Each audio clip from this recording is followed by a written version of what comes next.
Europe in a stronger NATO, NATO 3.0. And then I also expect allies today to discuss Iran. I expect allies today to discuss Iran. I expect allies today to reconfirm that Iran should never, ever get its hand on a nuclear capability. And secondly, that the principle of the freedom of navigation, so the Strait of Hormuz, completely opening up again is a sine qua non, is crucial for all 32 allies. So with that, I'm happy to take a few questions. Sure.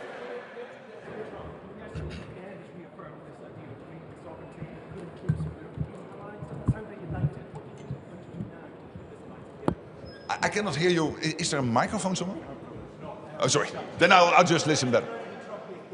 He's talking about Greenland sovereignty and again putting troops in Europe. This alliance doesn't On that issue, we discussed this at length in Davos. As you know, we have a process in place. I think he absolutely has a point that Iran, sorry, not Iran here, it's China and Russia gaining access to the Arctic. So it is crucial that as an alliance, and this is what we agreed in Davos, work together to make sure that doesn't happen. And also when it comes to Denmark and Greenland itself, we have a good process in place. Secretary General Steve CNBC, thank you, sir. He's already said he's very disappointed with NATO in his opening comments, disappointed with them regarding Iran, disappointed regarding the lack of action from NATO allies over Iran, despite your best efforts yet again to explain to the President how much Europe is spending, how much Canada is spending, and what support could be available for Iran. Is it falling on deaf ears? And actually, he said he doesn't even want to be here without Mr. Erdogan's intervention. Well, hey, listen, we know that there is disappointment on the American side when it comes to Iran, and it has to do with isolated cases. At the same time, we see up to 5,000 sorties from European bases. It's implementing all the bilateral basing agreements. It is, again, Europe as one big platform of power projection for the United States. That's happening. And when it comes to the money and the spending, I mean, Europe now equalizing with the United States. It is this president who encouraged us to do this very forcefully. Of course, there is also the Russian threat, which forces us to do this on the European side of NATO. And I think this is a big win for the American president. He has been extremely successful, pushing for this since Trump 45, now achieving it in Trump 47. Yes, sir. What is your reaction on the recent US attacks on Iran, and why don't you fear that this will overshadow this summit? Well, I think it was absolutely necessary because when you have a ceasefire and Iran is basically violating the ceasefire, we've seen what happened yesterday with ships being attacked, I think it is totally crucial that the US forcefully reacts. Do you think that the current level of Allied forces in Poland is enough to deter Russia? But you know, what we have to do is forces, we need the kits, so the defense industrial output, we need everything. And are you from Poland? Your country is investing heavily in its armed forces. You have already basically achieved all the targets. You are reforming your armed forces as we speak. You know there is a strong US commitment to Poland. We have heard this from every senior politician in the US. But of course we have to look and make sure every day that we are as strong as possible. Yes, there, over there. In the Washington Summit Declaration 2 years ago, Russia was described as the most significant and direct threat to the Allies' security. And back in The Hague, the Allies just mentioned a long-term threat posed by Russia to Euro-Atlantic security. Do you expect even softer language in this declaration and doesn't represent the shift in the alliance? I expect again for today to acknowledge collectively that Russia is the long-term threat to NATO territory. But hey, you have to read the declaration when it comes out. But I have clear expectations that the long-term threat of Russia will again be noted. Yes, please. Thank you so much. You say that this summit is about delivery.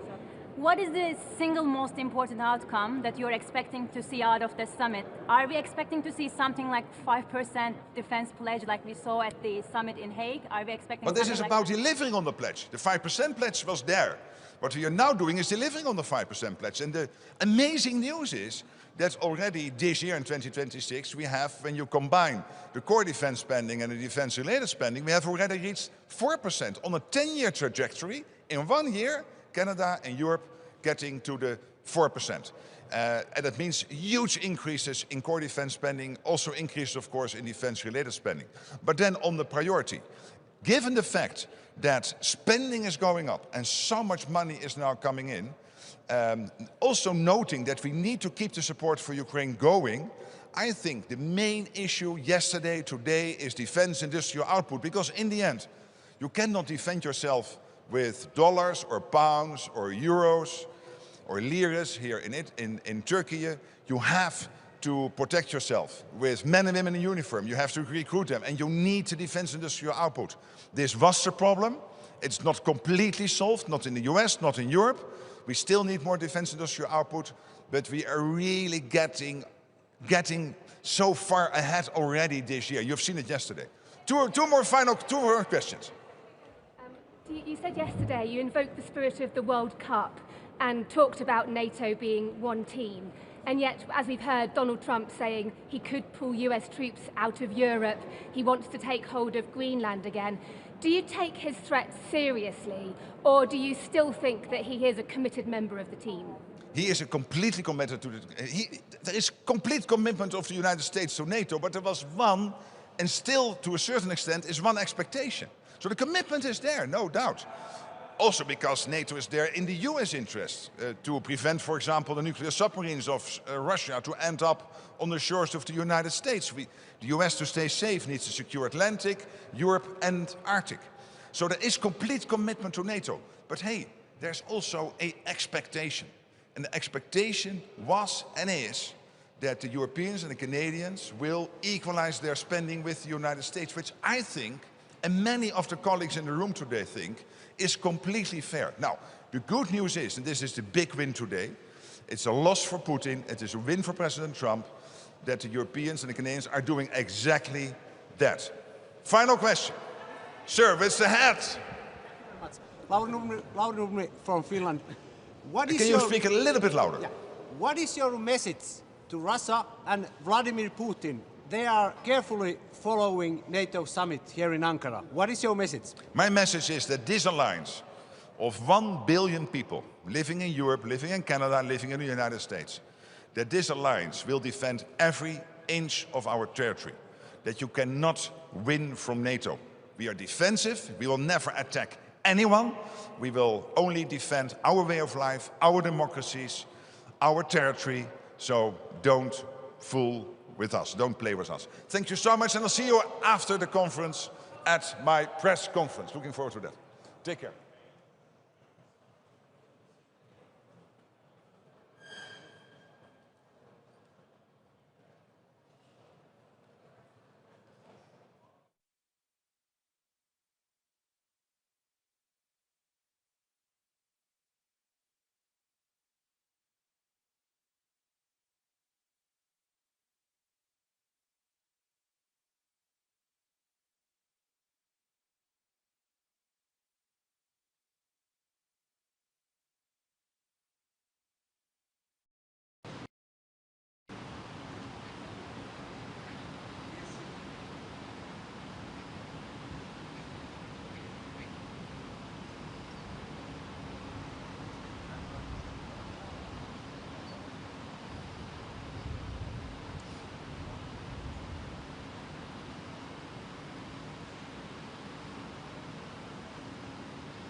1 second.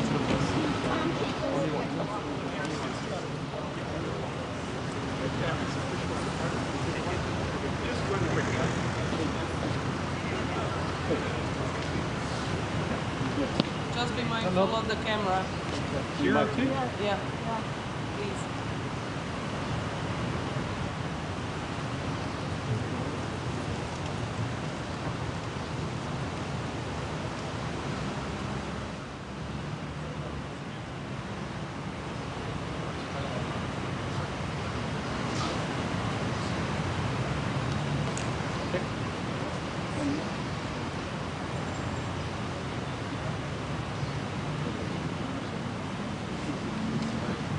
Morning, Prime Minister. Welcome. How are you?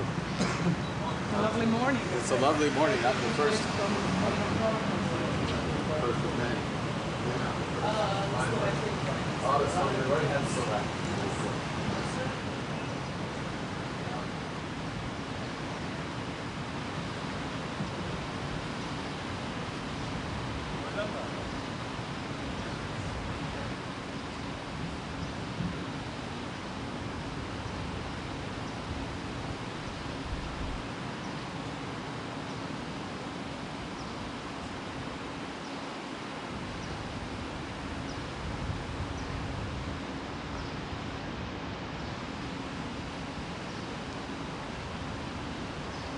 Start and thank President Erdogan and Secretary General Rutte for this, President for his amazing hospitality, Secretary General for organizing this meeting.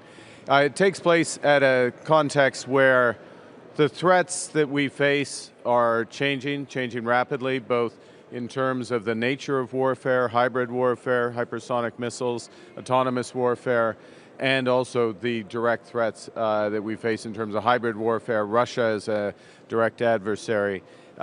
Burdens are shifting. Burdens are shifting away from the United States towards Canada, towards Europe. You see a big, I'll speak for Canada, a big increase in our defense spending. It was only before I became Prime Minister 18 months ago, we were spending 1.5% of GDP on defense. It's now going to be 4% in the next 2 years. That gives an order of magnitude. We just completed our largest defense procurement with submarines, announced it 2 days ago. So the burdens are shifting, capacities are building. Capacities are building, and one thing I'd emphasize, and then I'll take 1 or 2 questions, is that those capacities are building on a regional basis. So if you're Canada, focus obviously on North American security and the crescent that runs through the Arctic down into the Baltics, and we will be announcing today the extension of our Operation Reassurance in Latvia. That's the type of approach of a modern NATO. That's the approach that meets the new threats that we face. Despite your best efforts, despite your interesting relationship with the US President, can we say that? He doesn't want to be here. He said as much. He said he would only be here on the basis of that. He wanted to be here with Mr. Erdogan as well. Do you think actually the US is pulling out of NATO or wants to pull out of NATO quicker than we can fill in the gaps? The first thing, I spoke at length with President Trump on Sunday prior to coming here. The president wants to see that shift in burden. I would remind that President Obama wanted to see that shift in burden, and it's appropriate that there is that shift. It's happening. That momentum is picking up, and it will proceed. And the president's here. He's in a good mood, and we're looking forward to the president. I'll take one last question then. US attack on Iran, and why don't you fear that this will overshadow this summit? Well, the first is I would observe that, in effect, a period of extreme de-escalation, shall I put it, had been put in place for the funeral. Iran had been acting irresponsibly, attacking Saudi and Qatari targets particularly. There has been a response as appropriate. We look to de-escalation of the hostilities, but it underscores the scale of the threats and the enduring threats the alliance faces. So thank you very much. Merci beaucoup.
Ses deneme.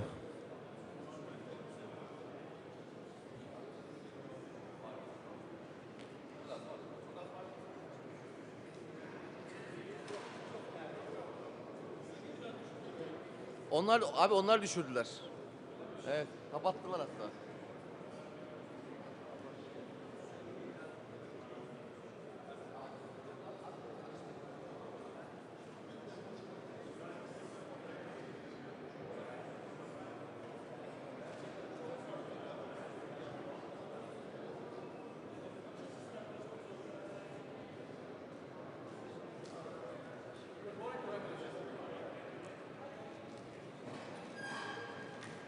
Morning. It's very important to meet here today at this Ankara summit. Last year at The Hague was an historic summit with a lot of new commitments, and this year we're showing everyone that we're delivering with a stronger Europe and also a stronger NATO to protect our area against the threat mainly coming from Russia. And I'm very happy to be here with all our allies. Is the Iran ceasefire dead, and will this overshadow this summit? No, it's very important that we continue to work for a diplomatic solution to the Iran war. Everyone is working very hard on that, and we're confident that we can reach a final deal. Time for Europe to actually better coordinate its policies. There's pushback against Kai Kallas from some of the national leaders, and there's the Commission versus the national governments just too often. I think over the past year, Europe has shown that with greater unity, we can actually better protect our own continent and be a stronger form. Yes, for sure. If you see, we have tripled our defense spending. A lot of other countries have also increased it massively. And over the past few days, we've seen many deals on military cooperation between European allies, showing that a stronger Europe is also in the benefit of all of us. Trump yesterday voiced once again his disappointment about European allies. Why do you think that he will leave this summit satisfied? We're definitely showing with a lot of European countries that we've stepped up our plate and that everything that we are doing is not only in favor of the European security but also for the United States. We have a lot of capabilities that are crucial for the United States as well, and companies from Europe and America are getting in closer cooperation for stepping up the defense industry. So it is in the interest of the United States to be part of this stronger NATO alliance. I'm absolutely confident about that. Thank you very much. President Trump's threat to withdraw even more troops from Europe over Greenland? Well, we've shown over the past few months that we are quite capable to defend this continent ourselves, but obviously with the help of the Americans, and we are redesigning NATO to NATO 3.0, and we're doing a great job, I think. Thank you very much. Ja. Zegt dat de aanval op Iran de afgelopen nacht absoluut noodzakelijk was. We hebben natuurlijk een fragiel staakt het vuren in het Midden-Oosten. Met af en toe beschietingen over en weer. Het is ook belangrijk om dan te laten zien dat je niet accepteert dat dat staakt het vuren wordt geschonden. En tegelijkertijd moet je er ook voor zorgen dat je dan ook wel alle diplomatieke druk erop zet om de gesprekken weer voort te zetten. Zodat er ook een blijvende oplossing komt voor deze oorlog. Nederland staat met andere landen ook klaar om in die straat van Hormuz de vrije scheepvaart weer mogelijk te maken. En dat is uiteindelijk voor de hele wereld belangrijk. Dank u wel.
Morning. So I think it's obvious for everybody that the world has become more insecure, therefore we need a strong NATO.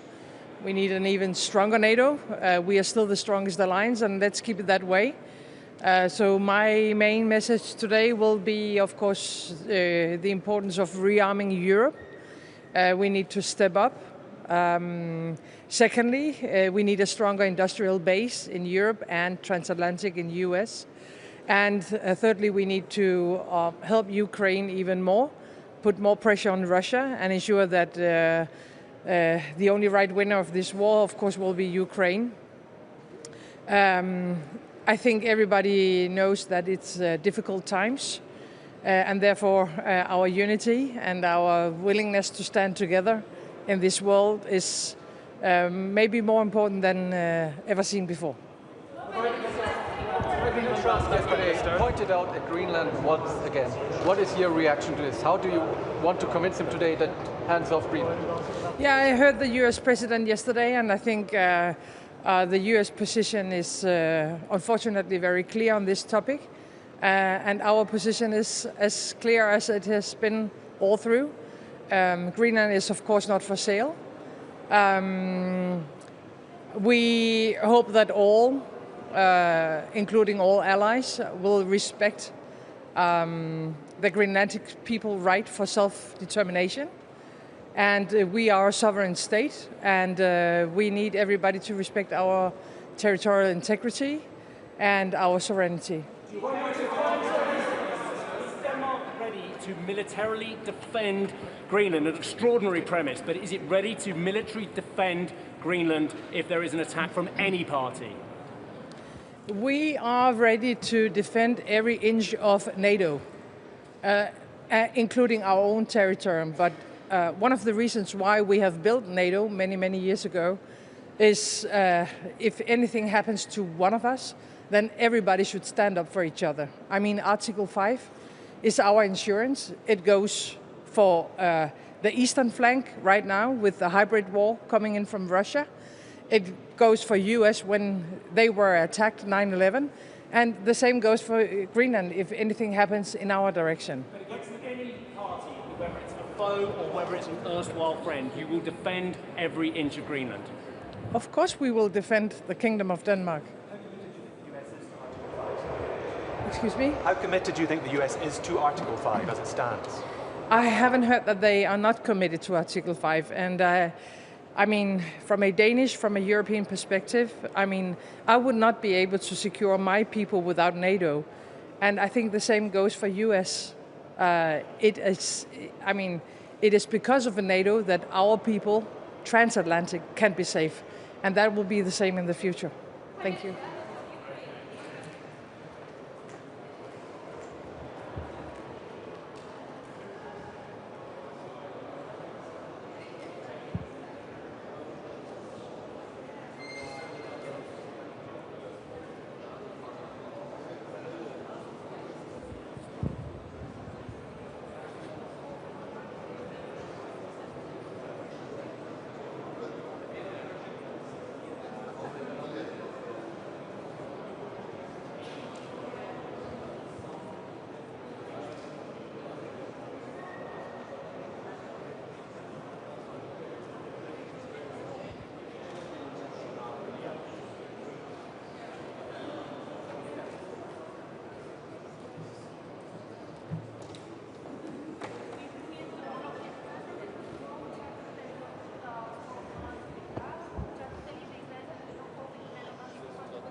Добро утро!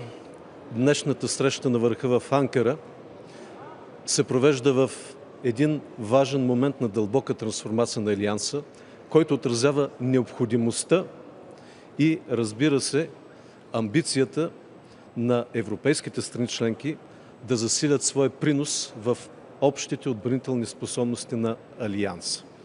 Защото конфликтите в съседство, особено въоръжените сблъсъци в Украина и в Близкият изток, ясно показват на европейските държави, че гарантирането на сигурността на техните граждани е неотменима отговорност и изисква системни усилия.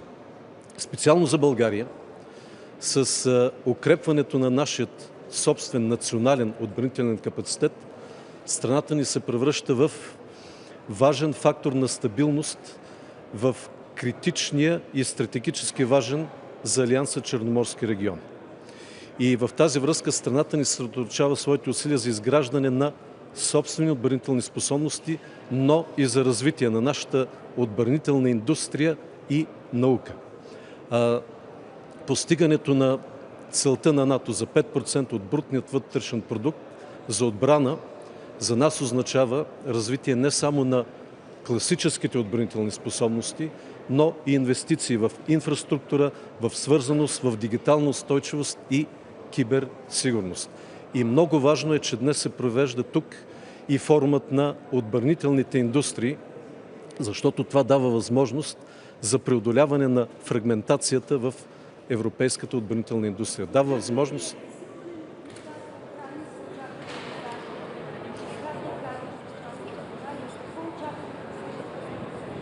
Разбира се, този въпрос ще бъде обсъден, но аз искам да кажа, че редица български правителства подкрепяха системно и всестранно Украина с и финансова, и медицинска, и хуманитарна, и военна подкрепа.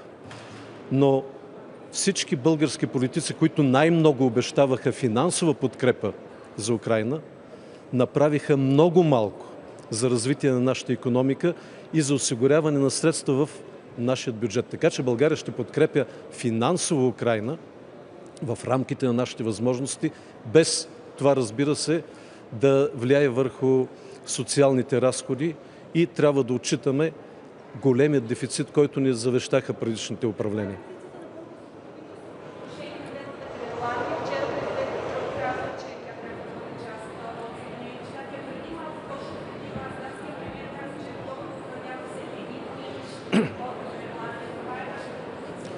Нашата позиция е, че Европа трябва да осигури такива възможности, че хората в Гренландия да се самоопределят и аз мисля, че може да бъде намерено едно рационално решение, така че Гренландия и в момента предоставя възможност за базиране на военна техника, за базиране на военни способности на нейна територия, така че просто този процес може да бъде разширен.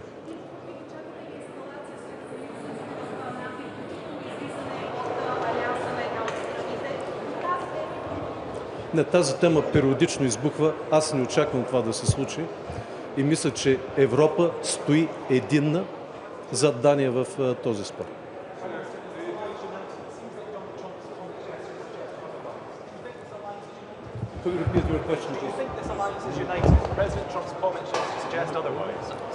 I believe that the global security challenges are pushing us to stay united. We don't have other choice. But we need to stay very reasonable.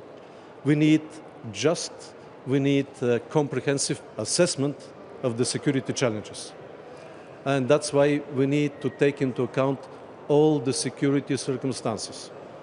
And we need to stay united, of course. But we need to lead and we need to organize our policy in this manner, not to escalate. Not to escalate in Ukraine, not to escalate in Iceland, not to escalate in the Middle East. What is your message to Russia and Vladimir Putin?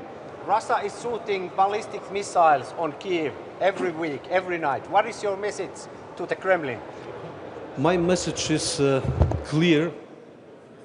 I mean, we, the collective West, have been trying to achieve a conventional victory over the biggest nuclear power without having enough capabilities to counter their hypersonic missiles.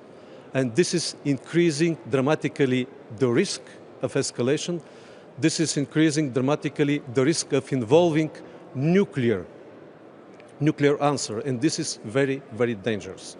That's why we need to develop conditions as soon as possible for diplomacy and peace and not to escalate. Threat to the alliance? This is This is the statement from the summit from 2022. But again, we need to find all the conditions that lead to peace, sustainable and just peace. Thank you. Declared that it stopped its military aid to Ukraine. How can you describe the cooperation, defense cooperation? I cannot please hear your question, please. Could you come closer? How can you describe currently the Bulgarian-Ukrainian military cooperation? Because Bulgaria stopped its military aid, it declared it. Yes, I have just said that we have exhausted our capabilities to provide military support. I mean weapons and munitions from the warehouses of the Bulgarian armed forces. We have provided 13 packages. We don't have anything less to supply to Ukraine. What we can do, this is technical military assistance. What does it mean? We can guarantee that we can accept military equipment to be repaired in Bulgaria. This is our support. Thank you.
Yeah, my colleague is welcome.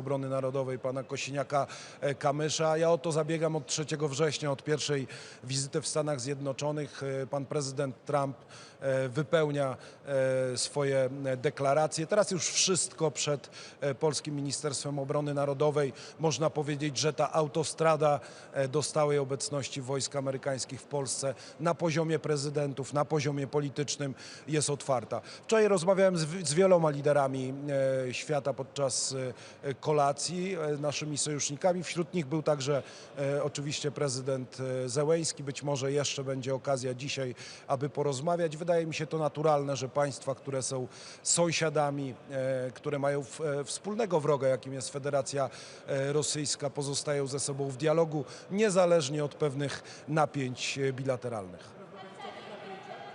Donald Trump is impressed by all of these billions of pounds and euros of money that's being invested in weapons since last year? Or do you think that there's a risk that he will only want to protect allies like Poland, that really is stepping up to meet this new 5% target, and maybe not be so helpful to support allies like the UK that aren't going so quickly? Madam, you have to ask Mr. President Donald Trump about his opinion. I can only repeat that President Donald Trump is a real friend of Poland, and our cooperation is on the highest level.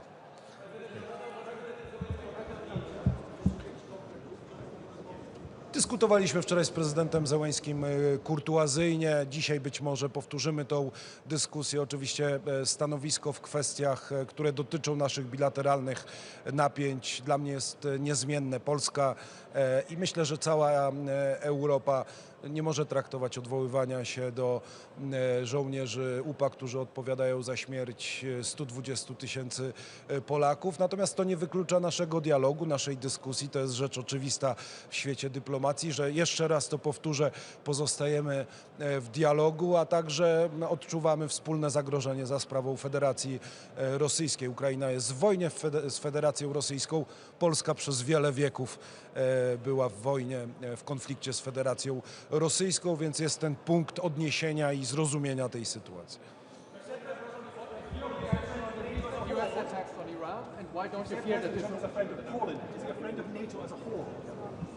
I hope so. We are here to solidify each other in NATO, so the President Trump and United States of America are the linchpin, the fundament of NATO, and transatlantic relations are most important to solidify the NATO. He's weakening the alliance when he talks about things like Greenland or Europe withdrawal. Allies can solve the problems inside the NATO, and I'm sure that we will solve the problems around the many international issues. Thank you very much.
nejlepší chodí poslední, ale absolutně nejdůležitější byla Georgia, která přišla úplně poslední. Už tam nebyl pan prezident Erdogan, který vítal všechny, už tam byl jenom viceprezident, tak to byl první moment. No a potom samozřejmě jsme se vítali se všema, hlavně manželky, některé se neviděli dlouho, takže bylo to jako velice fajn a my jsme měli s Monikou možnost mluvit s prezidentem Trumpem, tak jsme se ptali, kde je Melanie, no tak prezident Trump nám vysvětloval, že samozřejmě pro ní chodit sem na otočku, že ty cesty jsou únavné. Prezident Trump je velice pyšný na Melanii kvůli tomu filmu, který natočila, takže jsme ji pozdravovali. No a potom tam byli všichni, takže já jsem samozřejmě gratuloval norskému premiérovi Haalandovi, protože jsme si psali, když vyhráli, takže no a mluvili jsme se všema de facto, takže potom u stolu jsme seděli se Zelenskými, s námi tam byla dánská premiérka, bulharský premiér, já jsem seděl vedle lotyšského prezidenta Rinkěviče, který má dlouholeté zkušenosti z NATO, takže využil jsem to k tomu. Mluvil jsem s polským prezidentem, jsem se optal, kdy konečně už budeme mít velvyslance v Praze, protože tam mají podobné vztahy prezident a premiér, jak u nás. Tak jo, využil jsem to vlastně k tomu, abych neformálně se s nimi pobavil, takže bylo to příjemné. Bavili jsme se samozřejmě, bylo zajímavé, že Zelenský dostali jmény v bulharštině, jak jsme zjistili potom u stolu, takže neměli v ukrajinštině, takže bylo to o jídle, bylo to o všem možném, ale určitě to nebylo o výdajích na NATO, to určitě ne. Otázku, jak vypadala konkrétně ta debata s panem Zelenským, jestli můžete k tomu něco blíže říci. My jsme seděli tak, že Monika seděla tady a seděla vedle paní Zelenské a Zelenský seděl, takže já jsem seděl vedle Rinkěviče, takže se Zelenským jsme se bavili o jídle a o tom, že ten jídelníček nebyl v ukrajinštině. Takže Ukrajiny se neptal pan prezident a nepozval vás na Ukrajinu? Ne. Vůbec nikdo nemluvil o výdajích. Já jsem se bavil samozřejmě lotyšským prezidentem o jeho názor. Co je důležité, byl projev Zelenského, který mluvil o tom, že Ukrajina je schopná vlastně zasáhnout všechny ruské rafinérie na celém území a že v podstatě jsou vybaveny velice dobře z drony, ale co je hlavní problém, že nemají protibalistickou ochranu a vyzval vlastně Evropu, aby investovala do balistické ochrany, že ty patrioty je potřeba taky mít v Evropě a všeobecně převládá atmosféra, že vlastně vojensky je třeba donutit Rusko k jednání. No tak uvidíme, jak dneska ty projevy, to už bude vážná debata, že se opakuju na neformální večeři, vůbec nikdo tohle jako neřešil, tyhle věci. No. Mluvil jsem i samozřejmě ze všema, co tam byli, jsem mluvil. Budete zmiňovat v tom svém projevu i to, jak by měla Česká republika navyšovat výdaje na obranu, i teda v kontextu, že právě bylo zveřejněno podle odhadu na to, že by Česko mělo mít letos výdaje na obranu 2,01%, tak jak vnímáte tady ty odhady, které jsou teď nově zveřejněné a bude tedy Česko plnit ty 2% letos? Já si myslím, že tento rok 2% vlastně nedosáhneme, protože jsme zdědili ten rozpočet s dírou 90 miliard a my jsme se museli rozhodnout, jestli zastavíme veškeré dálnice a obchvaty nebo navýšíme další výdaje. To, co se dělo na obraně v minulosti, je skutečně velice netransparentní. Takže my určitě chceme, aby to bylo transparentní, aby tam nekupovali nějaké podivné kuchyně prodražené. No a na příští rok určitě v rozpočtu budou 2%, bude tam navýšení o 36 miliard, ale doufáme, že teda obrana zásadním způsobem vlastně změní to pořizování toho vojenského materiálu. Toho zvyšování do roku 2035, protože to je jedno z témat summitu, jak Česká republika, ne, že by to byla Česká republika, ale jak ty země členské vlastně dojdou k tomu zvýšení, k tomu cíli. Já chápu Spojené státy, je potřeba si uvědomit, že kde jsme. Spojené státy vydávají ročně $1000 miliard na zbrojení. $1000 miliard je 21 500 miliard korun. Jo, takže my, pokud se budeme příští rok někde pohybovat kolem až 200 miliard nebo 194 miliard podle odhadu HDP, tak vydáváme 1% výdajů Spojených států na zbrojení. Oni příští rok chtějí to navýšit na 1500 miliard dolarů, takže jako ta atmosféra je, všichni mluví o válce, všichni mluví o zbrojení a zatím jsem neslyšel slovo mír teda včera vůbec. Že vlastně se musí vojensky donutit Rusko k jednání, jste teď řekl. Ano. Tak já se chci ptat právě i v tomto, je asi třeba navyšovat ty výdaje, třeba tedy toto zvýšit a jak vlastně Česká republika, jak vaše vláda toto vnímá, protože... My nejsme ve válce. Ve válce je Ukrajina, které pomáhá NATO a jestli donutíme Rusko vojensky jednání, to já nevím, to ukáže čas. A je tedy v plánu, že Česká republika bude postupně navyšovat ty výdaje na obranu, když příští rok chcete ty 2%, ale v tom roce 35 má být až 3,5 těch tvrdých? To HDP roste, takže my jsme na 2%, nikdy nebyly splněny, takže my je chceme splnit a my samozřejmě potřebujeme peníze i na nemocnice, na zdravotnictví, potřebujeme peníze na navýšení platu policistů, my potřebujeme vnitřní bezpečnost, jo, takže my jsme na 2%, nikdy nebyly splněny, my se o to pokusíme příští rok a uvidíme. Já chápu, že Spojené státy tohle prosazují velice striktně, hlavně, aby jsme nakupovali jejich zbraně. Evropa, Macron vlastně říká zase něco jiného. Tak uvidíme dneska ty projevy. Já budu mluvit jeden z posledních, protože jsme na tom třetí nejhorší. Oni dodržují přesně, tak uvidíme, jaké ty projevy budou. No. Včera s panem prezidentem ohledně toho, jak dneska to jednání Severoatlantické rady bude vypadat, v jakém formátu, i z protokolárních nějakých ohledů? Nemluvil, on byl na večeři dřív než já, my jsme přišli až potom, já jsem mu podal ruku, ale spolu jsme nemluvili. O kterém mluvil pan ministr Macinka? To je záležitost pana Macinky, který našel nějaké peníze, které mě byly určeny. Máte konkrétní částku? Nějaká menší částka je to, které byly určeny pro Ukrajinu, ale jelikož my jsme se zavázali, že nebudeme dávat peníze Ukrajině a budeme pokračovat ty možnosti, tak on ty peníze poslal vlastně na ten program PURL, ale je to jednorázová menší částka, nevím, jak velká je.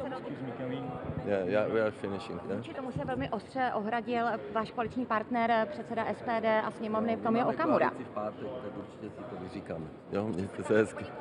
No. Prezidentem Trumpem, ten tady vůbec neřešil výdaje na obranu a tak dále, bavili jste se pouze. Trump je stále stejně příjemný a bavili jsme se o Melánii a o filmu.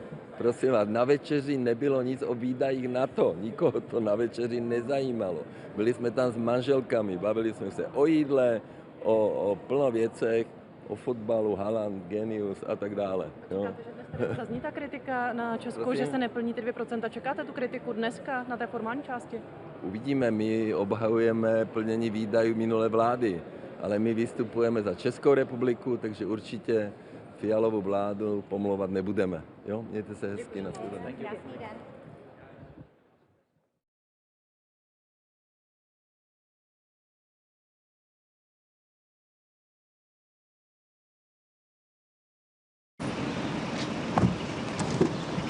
Good morning, everybody. I have a couple of points to make before NATO Ankara summit. The first one is that allies should increase the defense expenditure. For example, Estonia invests in defense almost 7% this year. So this is also the expectations to our allies that to increase the capabilities and defense expenditure as already promised in Hague. Second is that NATO needs strong forward defense against Russia.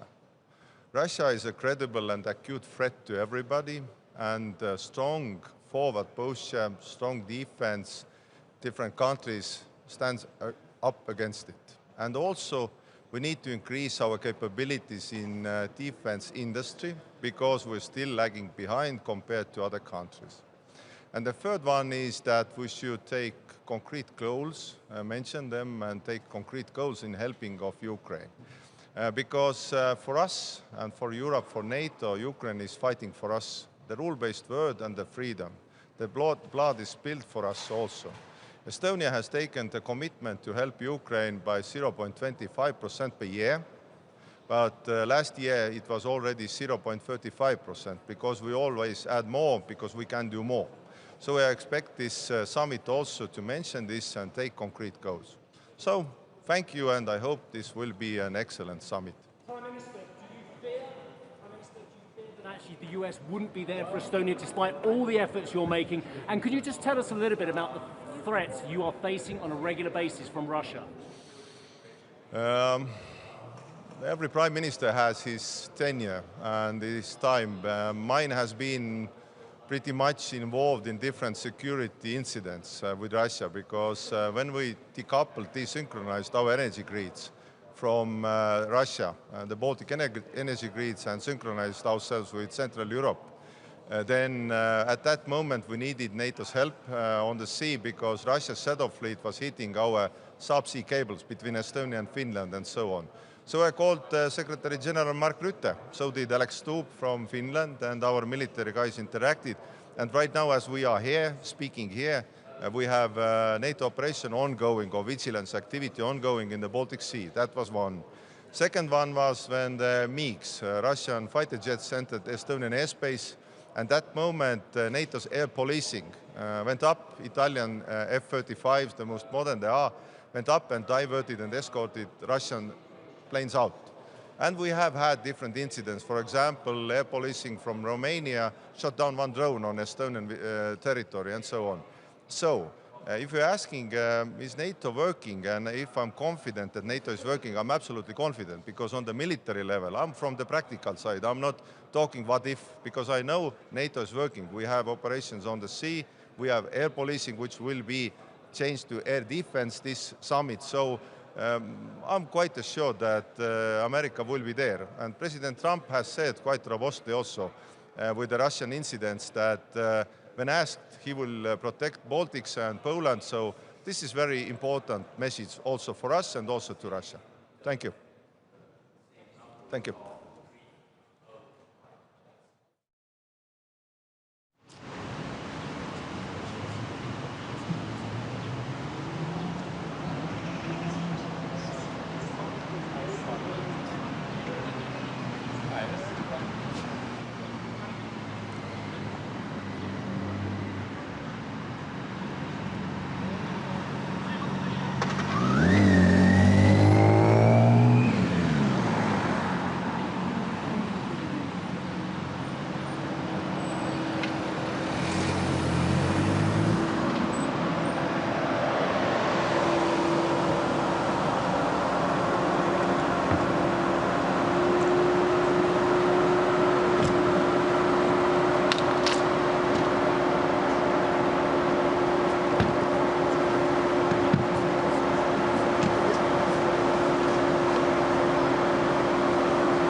Several words.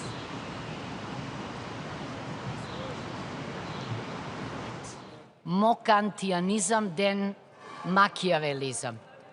Today I would like to say that the motto, stronger Europe, stronger NATO, in my thoughts is that enlarged, united Europe is stronger Europe.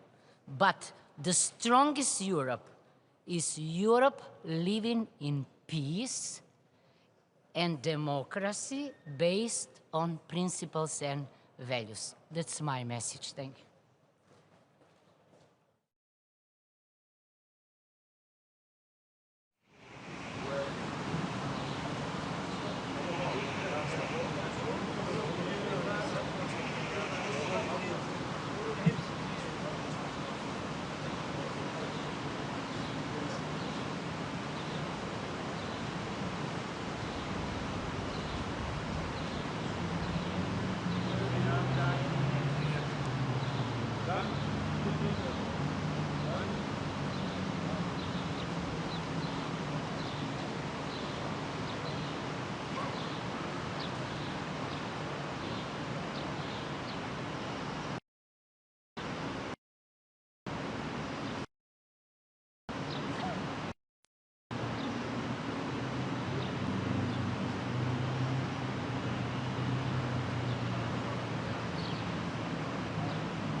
kakšne načrte boste danes predstavili? Gospod Rutte pričakuje konkretne načrte. To je, ne vem že kateri moj NATO vrh, ne, in prvič je Slovenija v poziciji, ko malo sklanjamo glave, ne toliko zaradi številk, ampak predvsem zaradi prelomljenih obljub. So države, ki so blizu nas, pa niso tako vehementno nekaj obljubljale, pa podpisovale, pa potem tega ne izpolnile in to je po mojem večji problem, ker kar se NATO tiče, NATO bolj skrbi za našo varnost, kot Slovenija skrbi za varnost NATO. Vsem jasno. In je pošteno, da tudi mi oddelamo svojo domačo nalogo in prispevamo svoj delež. Zdaj, kako priti iz te situacije, čez noč se to ne da, ne? Slovenija ima svoje javnofinančne probleme, imamo probleme zdaj celo z rebalansom, zaradi tega, ker Ustavno sodišče ne odloči, ali bo referendum o razvojnem zakonu ali ne bo. In tam so veliki finančni učinki, brez tega je nemogoče planirati proračunsko leto ali pa ga popravljati, tako da izkoriščam to priložnost, čeprav ni mogoče pravo mesto za apel na Ustavno sodišče, da odloči, kakorkoli pač odloči. Oni so neodvisni v tem, kako odločijo, niso pa neodvisni v tem, da odločajo. In država zaradi tega stoji. In tudi tega problema glede obrambnih izdatkov ne moremo reševati, dokler nimamo čiste slike. Je pa jasno, da bo neke stvari potrebno narediti. Zdaj, prvo, kar bomo obljubili, je to, da bomo držali besedo, da tisto, kar bomo rekli, bomo tudi naredili, da ne bomo golfali, kot je prejšnja vlada, pa kot obrambne izdatke predstavljali nekaj, kar to ni, čeprav je klasifikacija jasna. In od te točke bomo šli naprej. Nemogoče pa je vse, kar je bilo obljubljeno, pa ne izpolnjeno, zdaj izpolniti v letošnjem letu, so tudi druge prioritete. In danes na mizo, kar je bilo rečeno, tudi strani generalnega sekretarja Rutteja, da naj bi članice vse konkretne načrte jasne danes predstavile. Načrti so bili narejeni že prej, obljube so bile danes, Slovenija sprejela zaveze in mogoče bo nekatere od teh zavez možno delno korigirati, drugače jih je pa enostavno treba izpolniti. In bo šlo za časovnico, ampak danes ni čas in prilika za zelo konkretne pogovore. Bo pa to izpolniti težje. Recimo, ko je na začetku prejšnjega mandata Golobova vlada prekinila pogodbo za oklepnike Boxer, ki jih je prej Slovenija obljubljala NATO že ne vem koliko časa, je plačala kazen za to, poleg tega so se pa podražili. Danes je po 4 letih zaradi znanih razlogov in situacije v svetu, je približno tak oklepnik praktično še enkrat dražji. Tukaj se postavlja tudi vprašanje, ne samo politične odgovornosti tistih, ki so Slovenijo pripeljali v situacijo, da bo morala zdaj še enkrat dražje plačati nekaj, kar smo že zdavno obljubili. Ustrajala pri tem načrtu nakupa zdaj Patria ali bo tla prišlo do kakšnih sprememb? Najhuje, kar je dejstvo, ravno kar sem govoril z obrambnim ministrom, da prejšnja vlada ni prišla niti do izbora, do odločitve. 4 leta so obljubljali, pa proučevali druge možnosti, rekli so, da bodo boljše. Dejstvo je, da niso zbrali nobene, da so zdaj vrste daljše, da so cene podvojene in da je to velik problem, tako v smislu časovne kot finančne dimenzije. Glede nakupa 8-kolesnikov oziroma teh vozil? Postopke je treba peljati naprej tam, kjer so jih prekinili pred 4 leti. Zdaj, kakšen bo izbor, pa kakšne so možnosti tudi financiranja, kreditiranja, ker to rabimo, glede na javnofinančno situacijo, jaz v tem trenutku ne vem še. Glede gospoda Grimsa, danes naj bi EPP odločala o njegovi izključitvi. Kako to komentirate in pa, če bo izključen, ga boste tudi iz vaše stranke SDS izključili? Torej, jaz upam, da do te izključitve ne bo prišlo. Zdaj, gospod Grims je v ponedeljek, ko smo imeli sejo izvršilnega odbora, sam dejal, da ima v EPP-ju veliko prijateljev, tako da jaz računam, da te njegove besede držijo. Zdaj, on ni kršil pravil Slovenske demokratske stranke, on je član poslanske skupine v slovenskem parlamentu, je član poslanske skupine Evropske ljudske stranke, tam je prišlo do nekaterih notranjih kršitev, zdaj pač vsak klub ima svoje pravila, niso pa to take stvari, ker ne gre za vsebino, po našem mnenju, da bi zaradi tega moral biti izključen. In jaz upam, da ne bo. Da ne bi škodoval vaši stranki. Tista razprava je bila nekoliko daljša, kaj bi bilo, če bi bilo, pa mislim, da nismo še tam. Hvala lepa.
Good morning.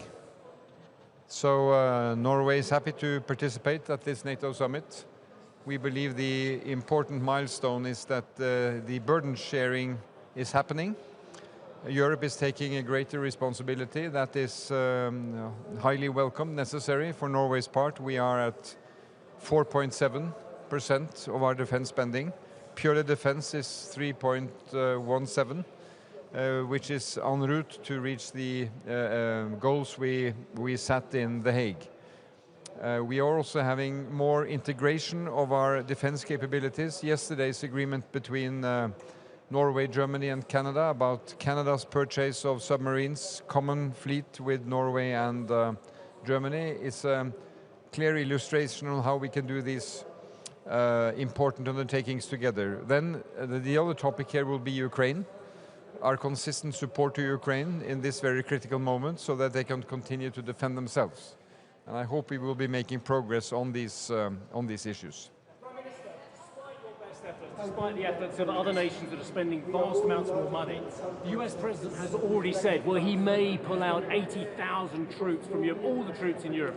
How do you respond to that? He seems to be ignoring the evidence of what Europe is doing.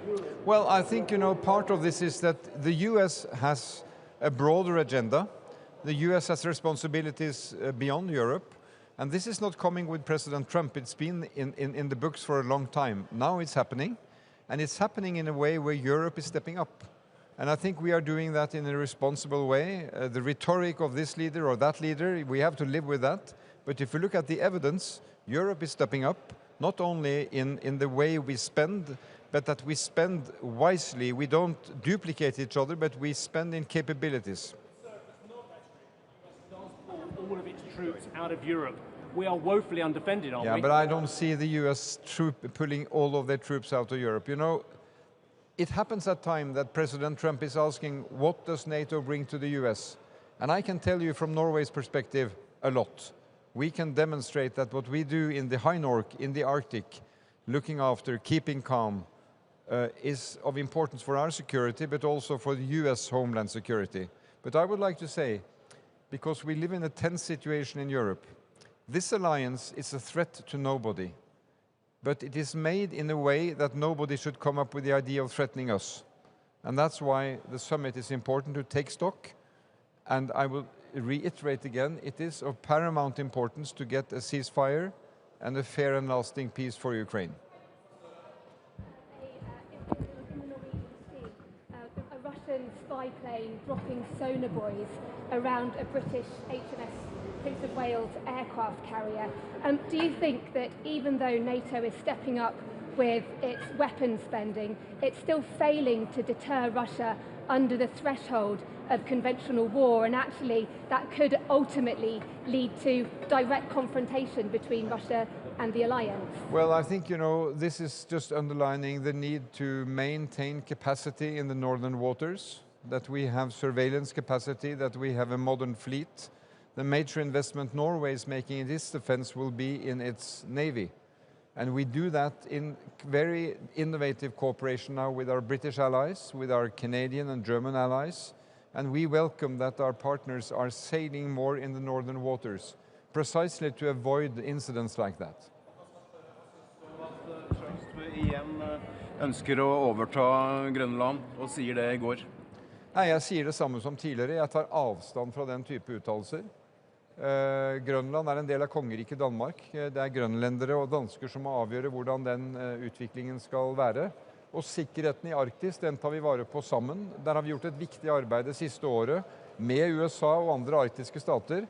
Så den type utspill, den type påstander tar Norge avstand fra. Vil forsvare Danmark med alt hun kan. Norge villig til å bidra og støtte Danmark I å forsvare landet? Vi støtter Danmark, og vi støtter stabilitet I Norden.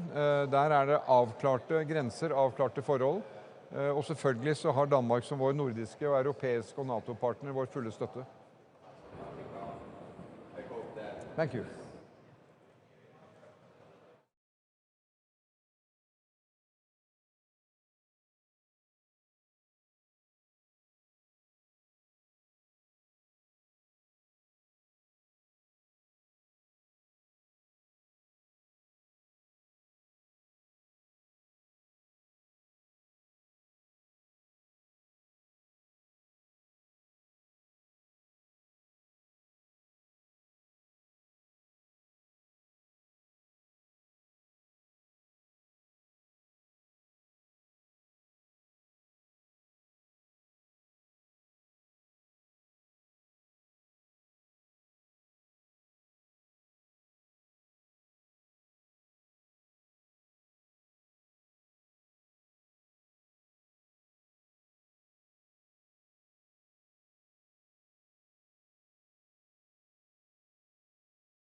Well, we meet here in Ankara today at a time of profound geopolitical uncertainty, and today's discussion is going to take place in the backdrop of a discussion regarding burden sharing at NATO, which goes back many years. It was President Trump during his first term who, in his own way, confronted European allies about the necessity to rebalance NATO in favor of a more European burden-sharing approach.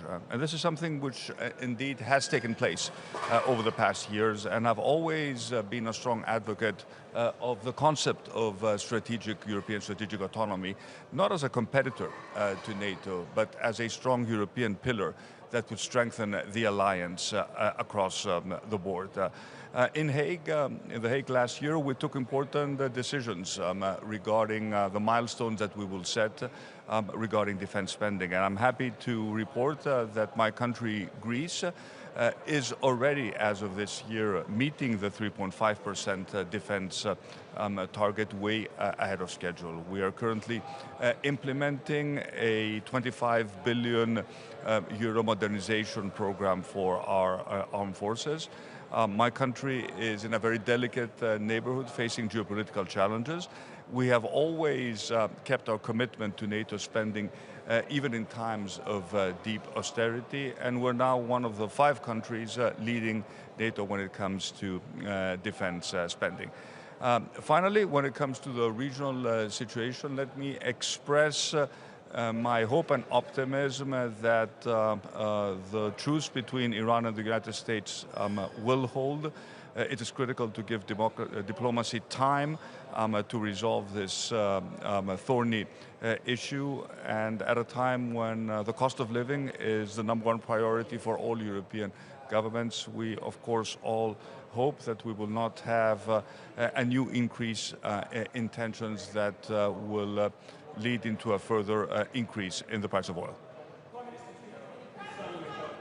Influence of Turkey within NATO, and the fact that now the US president looks like he will allow F-35s to be bought by Turkey, does that upset the balance within the Eastern Mediterranean? I'm not going to comment on the statements made yesterday by President Trump and President Erdogan. All I can say is that an alliance needs to be based on the fundamental principle of good neighborly relations. And at a time when my country is still faced with an open threat of war by Turkey, should we exercise our legal right to expand our territorial waters, I think we need to be cognizant of the fact that the sensitivities of all NATO allies need to be taken into consideration. After all, we are a defensive alliance, and I'm sure that these outstanding issues can be resolved in the spirit of good neighborly relations and in the spirit of cooperation. In your neighbor country, did you like the food? Turkish Sorry, food? I can't hear you. Speak up a little bit. How did you find the Turkish summit in your neighbor country? How did you find the Turkish food? I can't hear you. Sorry. I give you what I can tell you. It's always a pleasure to visit Ankara, and I've always been a big proponent of improving the relations between our two countries. Thank you.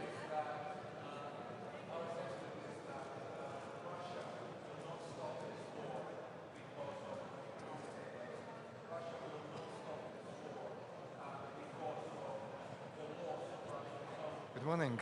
It's great to be here in Ankara for NATO summit, and I think it's going to be very important that we reaffirm our commitment to 5%. Latvia is spending already 5%, and I will call on all my colleagues to do the same. But it's not only about money, it's also about capabilities, and I very much believe that those capabilities that we are lacking need to be fulfilled. And finally, I think it's important that we continue support for Ukraine. If Ukraine wins, we are all safer. If Ukraine has issues, the whole NATO, and especially my region, the Baltic region, is not so safe. So I do hope that despite all the differences that we have, we will agree on many things, and we will pass all the disagreements for the past. In a more aggressive imminent threat from Russia towards your country at the moment, sir? Frankly, I think that we do not expect any military attack like we saw it in Ukraine.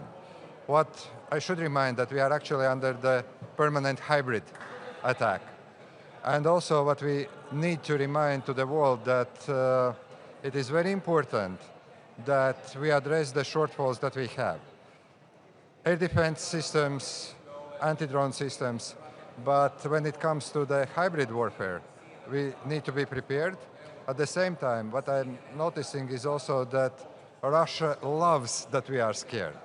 So what is important, that when we speak about any kind of threats against the eastern flank, we also need to say that NATO is going to stand behind. That if we say that there is going to be an attack, then we also need to say that we will fight. Latvia is going to fight, our neighbors are going to fight, but also the whole NATO is going to fight. Thank you. Trump is still being rude about his European allies, still talking about Greenland, saying he might pull US troops out of Europe, even after allies have stepped up over the past 12 months. I think that we have discussions and disagreements on some things. But what is important? Number one, that President Trump is here. Number two, that we have been able to agree on 5%, as I said, and we are spending. It is also very important that we discuss issues both in public but also in private. From our perspective, I would say that we see that we need to step up European effort, but it takes time. So the United States is indispensable ally. We need United States, but also United States need Europe. And I think that even when we discuss Iran or any other issues, we have seen that United States needed Europe, and also Europe needs the United States to secure eastern flank to help Ukraine. When it comes to Greenland, our position is very, very clear.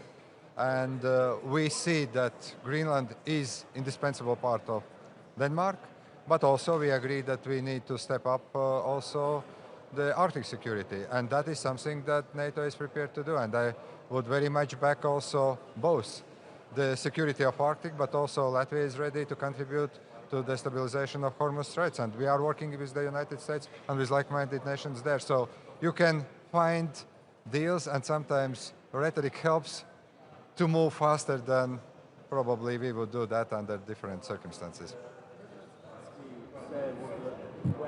NATO is not doing enough to support him in the air war. What more can NATO do?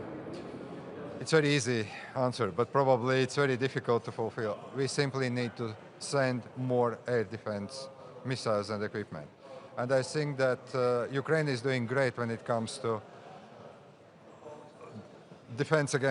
air defense against drones, electronic warfare. But what we see, Russia still has advantage when it comes to ballistic and cruise missiles. And that is where the decision that I hope we will be endorsing later today about the next financial package for Ukraine will address that issue. But I think that answer is very easy. We should send more.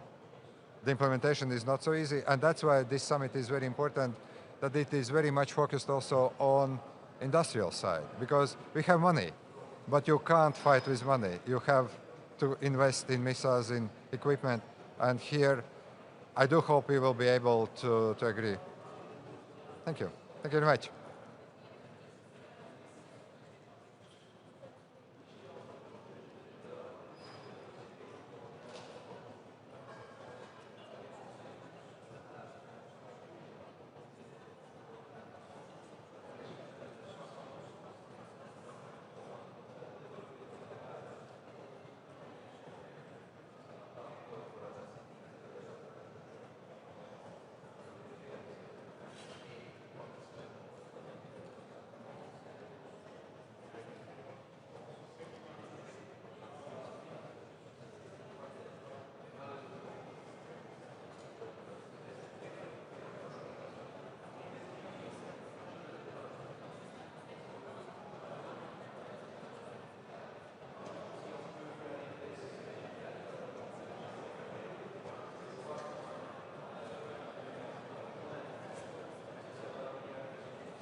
de Groenlândia e sobre a retirada dos soldados norte-americanos. Que confiança é que se pode ter ainda nestes Estados Unidos?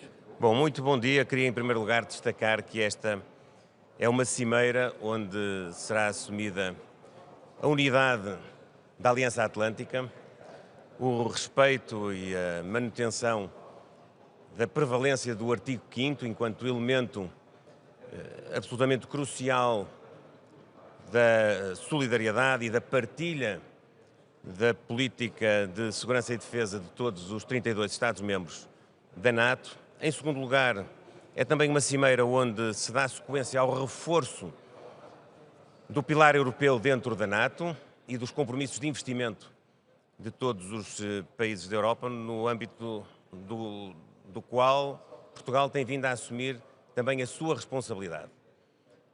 Terminámos o ano 2025 cumprindo o objetivo de ter um investimento em defesa superior a 2%, o que só foi possível através de um esforço adicional da nossa parte, na sequência daquilo que tinha sido o nosso compromisso assumido na última cimeira. Estamos numa trajetória de cumprimento, o que acontece pela primeira vez desde 2014. Isso significa que, a par daquilo que são as nossas missões e a integração em muitas operações no âmbito da NATO, como acontece hoje na Roménia, na Eslováquia, na Lituânia, Portugal está à altura da sua responsabilidade enquanto parceiro e, naturalmente, também espera que, no âmbito da Aliança, os nossos interesses possam ser acautelados, nomeadamente no que diz respeito à segurança marítima, que é uma área na qual temos redobrado o empenho na defesa do nosso território, na defesa do nosso interesse estratégico e também na defesa do interesse de toda a Aliança Atlântica. Esta centralidade atlântica, também à volta da segurança marítima, é prioritária para nós e ficamos também muito satisfeitos por esta cimeira adotar como prioridade exatamente essa mesma política. Finalmente, dizer que é também uma cimeira que reitera o apoio à Ucrânia e que, com isso, podemos expressar também a vontade de materializar no terreno todo o apoio militar, político e económico à Ucrânia. Sobre a questão que coloca, para nós a situação é muito clara. Nós temos um compromisso de aliança para garantir a integralidade territorial de todos os Estados-membros da NATO face a países externos, a países terceiros. Ora, se nós temos esse objetivo para o exterior, naturalmente temos de o salvaguardar também no interior e creio que, independentemente das declarações e do contexto em que elas foram proferidas, não estará em causa de maneira nenhuma a integralidade territorial de nenhum Estado-membro da NATO, incluindo naturalmente a Dinamarca. Por parte de Donald Trump, existe ou não algum rancor, com base naquilo que já veio dizer desde que chegou? Creio que não. Não há nenhuma desilusão, não há nenhum tópico por resolver? Naquilo que eu já me pude perceber dos trabalhos até o momento, não me parece que haja razão para dizer isso. É isso. Solidariedade com Copenhague e solidariedade com o princípio de salvaguarda da integralidade territorial de todos os Estados-membros. Repito, se o fazemos com um contexto externo, é óbvio que, em primeiro lugar, devemos salvaguardá-lo também no contexto interno, é aquilo que acontece. Obrigado e bom trabalho. Obrigado. Good morning, and it's really good to be here for what will turn out to be a very important NATO summit. With the ongoing conflict in Ukraine and recent developments in the Strait of Hormuz, there's a lot of really important issues for us to discuss and agree on action coming out of this summit. It's very important that as leaders we show the unity and the strength of NATO at a time like this, and that's what we'll do at this summit here this morning. Thank you. Thank you.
çekiyorlar ama protokolden bir teyit almamız gerekiyor.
Bunu bir değiştirin.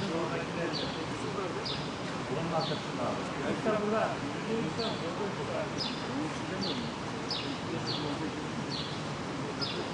Hep mi oraya gidiyoruz? Daha bırakmayacağız mı? Yok abi.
Kayıda bakalım abi diyorum.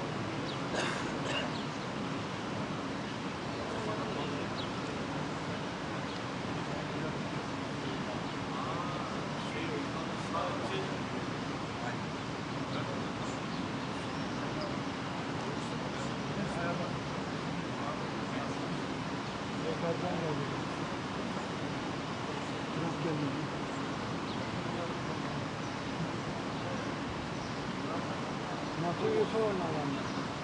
NATO olmayan misafirlerden buradan geldi.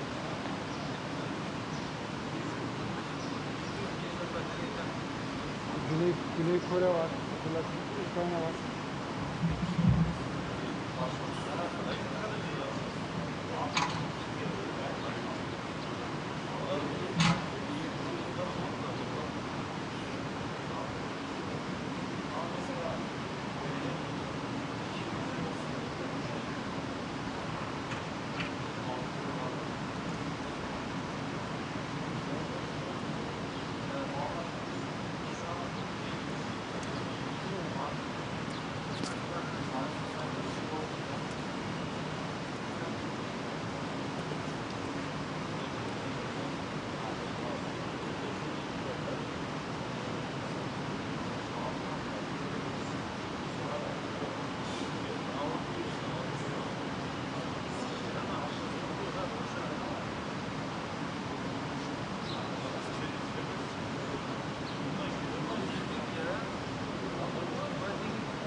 Abi bez bağlayalım.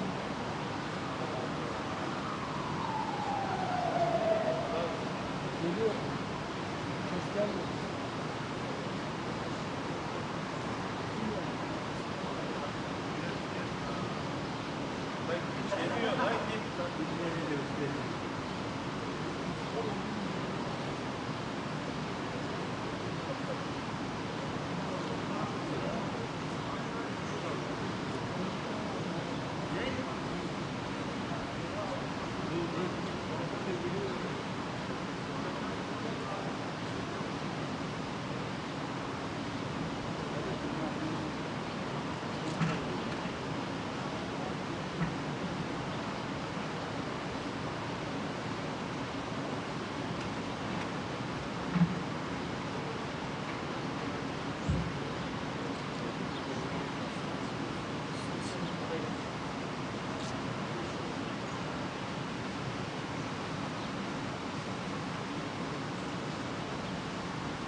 Şimdi geçmek için değil mi? Gelirken zaten buradan geçtik.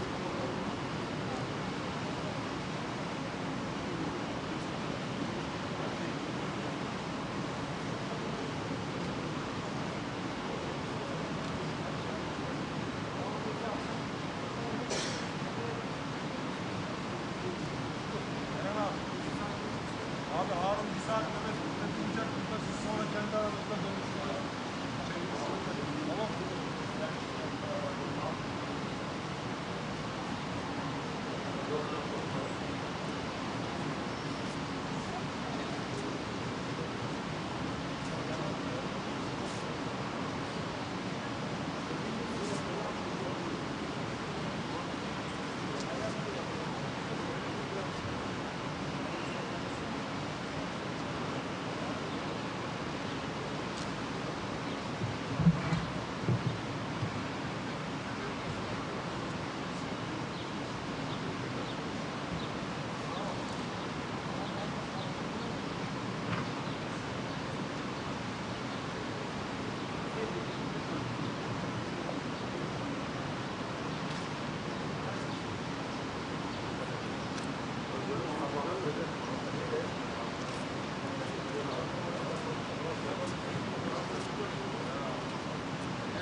Saat kesimden o yüzden yani 10 dakika oturunca dinleniyorum.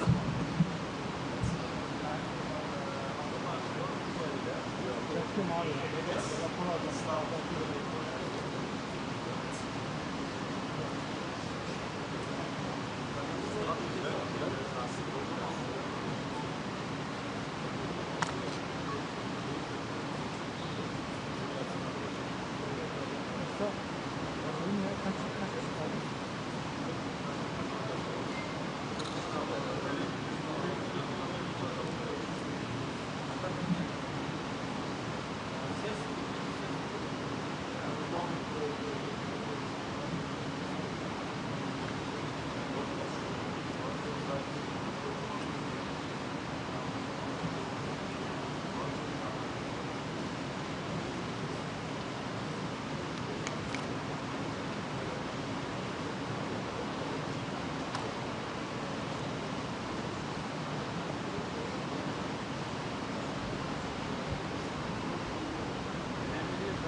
değişim önlerini. Tamam. Bekle. Olmadı. Kanka onun mu dedi? Onun mu dedi? Onun mu bahsetti? Bilmedim. Evet diyor.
O noktayı da Devlet.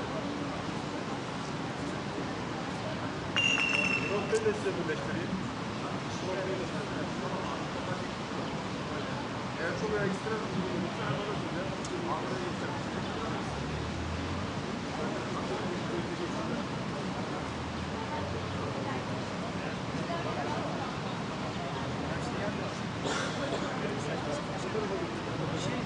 Basın arkasından